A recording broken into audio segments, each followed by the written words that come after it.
We will now hear from Rabbanit Golie Plotkin, who is the co-director of the Chabad of Markham in Thornhill, Ontario, and who will discuss the spiritual and religious aspects pertaining to the issue that we're discussing here today. So first of all, it's an honor to be here. Thank you, Susan, for inviting me. B'hashgacha pratis, I was in Israel because my husband and I, shluchim of the Rebbe in Toronto, we were taking a trip from our community members from Poland to Israel. And they went home yesterday morning. Susan said, oh, there's this marriage thing at the Knesset. My passion is marriage. I'm married 32 years, and I think today's theme not only is marriage, but I think today's theme is babies. And as I speak, my daughter's in labor. So she's in Toronto, I'm here, okay, Susan. And I just want to ask everyone in this holy Israel and whoever's in this room to give a bracha for an easy delivery and healthy baby to Chayit Serlia, Vasesta Goldie. And even maybe when this is over, I'll be able to tell you if it's a boy or a girl. Thank you. So Maz and I started immediately when we arrived to Toronto. We started talking about marriage. We started giving classes. Now in Toronto, if you want to get married by an Orthodox rabbi, you must take classes. And it's not like you were saying just Tarat Mishpacha. That's a very small detail of a marriage. There's the communication. There's the awareness that men and women come from different planets and that they speak different languages. And how do men and women know this when they're young? And we deal specifically with couples that are not religious. That's who comes to a Chabad. And we're very comfortable in that surrounding. So one of the reasons we give these classes is because we need to tell them why marriage is worth saving. Because if you think about it, why do we get married? To buy a house? I don't know, in Toronto, men and women buy houses and they're not married. To have kids? You and I both know a lot of people who had kids without getting married. So why are we getting married? It's an amazing question. A lot of people don't know the answer. Because in Judaism, marriage is kadosh. And when a man and a woman stand under a chuppah, they bring Hashem, they bring God as the third partner. And when a husband and wife begin their journey with Hashem's blessing, they're already starting to success. And together with the chuppah and together with marriage classes and understanding male and female, we have an opportunity to be a success. So I try to explain to them, how do we know what's kadosh? So the Talmud, it's a really good book, by the way. In South Korea, they actually studied the Talmud too. The Talmud tells us that 40 days before a baby is born, a voice rings out in heaven and says, the daughter of so-and-so will marry the son of so-and-so. So what is the Talmud telling us? That in Shemayim, in heaven, there's a neshama. It's comprised of a male and a female. At birth, the neshama splits. A little girl gets the female soul, and a little boy gets the male soul. And for the next 20, 30, or 40 years, they look for each other. They're looking for a lost item. The other day, I was in Israel, and I took off my diamond ring to wash, and I lost it. Okay, I just got it from my husband. It's a very expensive ring. You can imagine. I was going crazy. I ran all over the streets of Yerushalayim looking for my ring, and when I found it, I was like, oh, I found my ring. We call two zivugim, two couples, a couple getting married, as if they found a lost item. They're finding each other. That's what the Talmud says.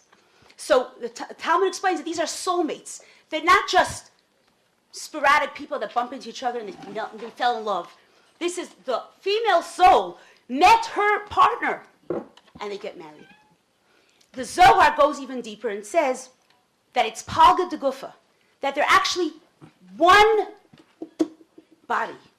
We know when Adam and Chava were created, they were born together as an androgynous being. And then Hashem put Adam to sleep and separated them. So when a couple gets married, it's not just a soul reunion, it's a physical body reunion. And that's when you look at some couples, and Susan, you and I were having dinner last night, and you said your parents had such an amazing relationship. When you look at older couples, they begin to look alike. They sound alike. They have the same mannerisms. One can finish the other one's sentences. So it's soul and body. When one of us hurts, the other one feels the pain. that Tzaddik Rabbi Yehuda Levin actually says. He tells the story when he went into the doctor's office, his wife's foot was hurting, and he says to the doctor, "Doctor, can you please help my wife? Her foot hurts us. Her foot hurts us. It's not my husband, that man, he's in pain. I'm in pain when my husband's in pain." Couples have to appreciate how deep and important this relationship is. The Rebbe speaks so much about marriage and that the foundation, and I think M.K. Malkiel mentioned before, the foundation of the Jewish people is a stable home. The whole world is looking at what's happening in Israel. You probably don't think so, but in Canada and in the United States and in Australia, people are opening up the internet, looking at the Yediot Acharnot, they're looking at the Jerusalem, what's the talk in the Knesset? And you think, no one's listening. We're listening, we're learning, we want to know, because you are the light onto the nations. And the way you go is the way we go. So this is the most crucial legislation you can pass. Because the Jewish people, chas v'shalom, if our marriages fall apart, there goes the Jewish family. Who are we if not for our homes? Who are we if not for Shalom Bayit? So this legislation is so crucial and so important that in Metz Hashem, I plan to go back to Canada, and I will make sure that I will pass something as well in the Canadian government in Ontario, and I hope that I will take your message to Canada, and from there it will continue. It will have a rippling effect. I want to conclude with a story that actually happened here in Israel. A few years ago, when Israel was fighting in the Lebanese army, they called up, all the young men, all men. And there was a young husband that had just got married 4 months earlier.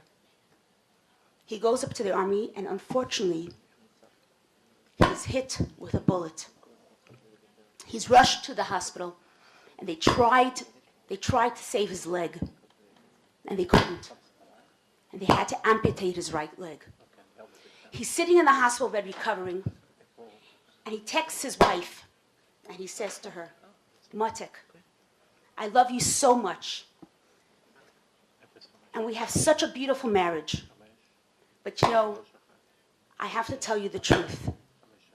I just had an operation and they amputated my leg. You are such a young, beautiful woman. I want to give you permission to divorce me and to get on with life. You don't deserve to be married to a man with only one leg." And she sends him back a message and says, "What? You think I married you for your legs?